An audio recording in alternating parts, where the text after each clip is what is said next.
সংগ্রামী ভাইরা, আমরা মাঝে মাঝেই দেখি আমাদের স্কুল কলেজের ধার্মিক ভাইদেরকে তুলে নিয়ে যায়, পরক্ষণেই নিউজ আসে জঙ্গি হিসেবে গ্রেফতার করা হয়েছে। এই সমস্ত ধোঁকাবাজি বন্ধ করতে হবে।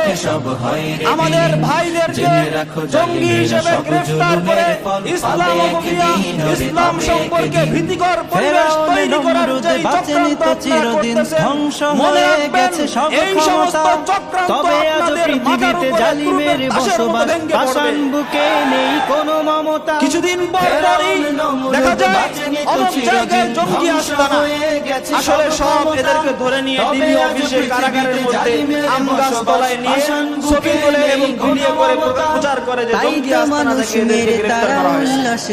এই সমস্ত অপতৎপরতা বন্ধ করুন। যারা ধর্ম পালন করতে চায়, যারা বিশ্ববিদ্যালয় কলেজগুলোতে ধর্ম পালন করতে চায়, আপনাদের কথা অনুযায়ী বাংলাদেশ হলো ধর্ম নিরপেক্ষ রাষ্ট্র, আর ধর্ম নিরপেক্ষ রাষ্ট্রের মধ্যে প্রত্যেক ধর্মের সমান অধিকার রয়েছে।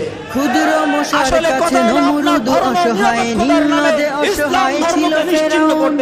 একদিন অসহায় হবে এই জালিমেরা, ক্ষমতার লোভে পড়ে করে যারা সরকার যারা ধর্ম নিরপেক্ষতার নামে হিন্দুত্ববাদ বাস্তবায়ন করতে চায়, আপনাদের বিরুদ্ধে নতুন স্বাধীনতার যুদ্ধ হবে। অসহায় হবে এই জালিমেরা, ক্ষমতার লোভে পড়ে করে যারা খুন।